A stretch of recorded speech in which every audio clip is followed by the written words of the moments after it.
Hello viewers. आज हम पढ़ेंगे सब्जेक्ट वर्ब एग्रीमेंट। ठीक है। तो सब्जेक्ट वर्ब एग्रीमेंट क्या है? When you write a sentence you have to make sure that the subject and verb match each other. कह रहा है अगर आप कोई सेंटेंस लिख रहे हैं तो आपको श्योर होना चाहिए जो सब्जेक्ट और वर्ब लगा रहे हैं वो मैच है कि नहीं। ठीक है ना। तो अब रूल नंबर 1 है, हम रूल पढ़ेंगे इसके। रूल नंबर 1 है, ठीक है, singular subject must have singular verb और plural subject must have plural verbs. कह रहा है रूल नंबर 1 में अगर आपका सब्जेक्ट सिंगुलर है तो वर्ब भी सिंगुलर लगेगा और सब्जेक्ट प्लूरल है तो वर्ब भी प्लूरल लगेगा। एग्जाम्पल लिखा हुआ है द डॉग ब्रेक्स बार्क्स। ठीक है। क्या कह रहा है? The dog barks. अब डॉग हमारा क्या है? सब्जेक्ट हुआ है सिंगुलर, तो वर्ब भी हमारा क्या सिंगुलर लगा है। ठीक है।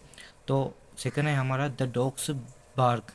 अब डॉग्स क्या है? ज़्यादा है, तो सब्जेक्ट हमारा क्या लगा है? ठीक है, प्लूरल लगा है।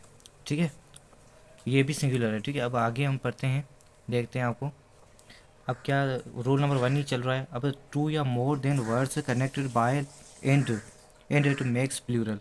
कह रहा है दो या दो से ज़्यादा वर्ड्स जब कनेक्ट होंगे तो एंड जब लगेगा तो क्या होगा? हमारा प्लूरल हम लगाएंगे। ठीक है। तो एग्जाम्पल है हमारा सना एंड सारा आर प्लाइंग टुगेदर। ठीक है, सना एंड सारा। अब सना क्या है? सब्जेक्ट हुआ है और सारा भी सब्जेक्ट हुआ है, तो हम क्या लगाएंगे? आर प्लाइंग टुगेदर, एक साथ खेले। ठीक है, उसके बाद milk and butter is his only food. अब मिल्क और बटर में डिफरेंस क्या है? क्योंकि मिल्क क्या और बटर क्या है? ये दोनों फूड है। पहली बार ये दोनों फूड है और दूसरी बार तो ये हमारा क्या है? इज हमारा क्या है? इनडेफिनिट। और ये क्या हुआ? कंटिन्यूस। ठीक है, तो हम क्या लगाएंगे? ठीक है, क्योंकि मिल्क और फूडर एक ही चीज़ है, एक ही है, जिनके आइडिया थाट एक ही जगह पे हो ना, एक ही मकसद हो, तो वो हम क्या लगाएंगे? इज। उसके बाद रूल नंबर 2 है हमारा इधर और आर। ठीक है। अब of it use before subject sometimes it takes singular verb and sometimes it take plural verb. ठीक है।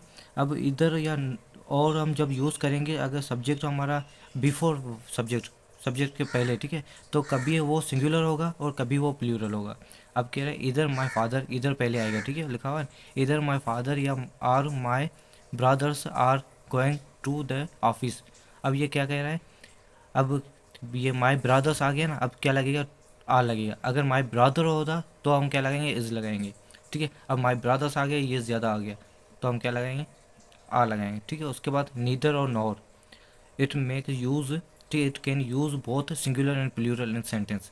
ये भी क्या होगा? नीदर और नॉर यूज़ होगा सिंगुलर और प्लूरल दोनों में। अब एग्जाम्पल लिखे हुए हैं neither my mother nor my sisters know how to swim. ठीक है, तो ये क्या हो गया? उसके बाद कह रहा है neither my father nor my mother is coming to play. ठीक है, क्योंकि अब ये माई फादर और माई मदर एक एक है, तो यहाँ पर क्या होगा? इज होगा। यहाँ सिस्टर्स थी तो ज़्यादा होता। ठीक है। उसके बाद रूल नंबर 3 है रिलेटिव प्रोनाउन। अब रिलेटिव प्रोनाउन क्या है? हु विच देट, ये रिलेटिव प्रोनाउन है कि यूज्ड सिंगुलर एंड प्लूरल। ये सिंगुलर और प्लूरल में यूज़ होगी। जैसे Alice is one of the students who has done her work. ठीक है। उसके बाद क्वेश्चन नंबर 4 है, वो रूल नंबर 4 है हमारा इधर नेदर ईच एवरी वन या मैनी यूज़ सिंगुलर वर्ब। ये यूज़ सिंगुलर वर्ब में चौथा रूल ये कह रहा है। पहले कह रहा है ये दोनों में यूज़ होगा, अब कह रहा है सिंगुलर में यूज़ होगा। इधर यू आर या मैनी इज़ लिसनिंग। ठीक है, neither John nor I am listening every one of the boys to ride the car. ठीक है। उसके बाद क्वेश्चन नंबर रूल नंबर 5 है हमारा plural form of noun and their singular meanings. कह रहे हैं नाउन अगर प्लूरल है तो हमारी मीनिंग सिंगुलर। कुछ नाउन प्लूरल होते हैं, उनकी मीनिंग सिंगुलर हो गया। कुछ नाउन सिंगुलर होते हैं, उनकी मीनिंग प्लूरल होती है। तो क्या हो गया? वो कह रहा है सिंगुलर प्लूरल नाउन और उसकी मीनिंग जो है वो सिंगुलर है तो मस्ट है सिंगुलर वर्ब। अगर जिनकी मीनिंग सिंगुलर है तो उसका वर्ब भी सिंगुलर लगे। जैसे साइंस क्या है? हमारा नाउन है। ठीक है, अब ये क्या है? सिंगुलर है, प्लूरल है, तो इसकी मीनिंग सिंगुलर है। ठीक है। Is the branch of study is every day is school. ठीक है, अब क्या हो गया? इज़ा हो गया, क्योंकि साइंस हमारा प्लूरल है लेकिन इसकी मीनिंग सिंगुलर है। जैसे मैथमेटिक्स हमारा प्लूरल है, इसकी मीनिंग सिंगुलर है, तो का क्या आ गया? इज़ आ गया। Is the branch of study is every school.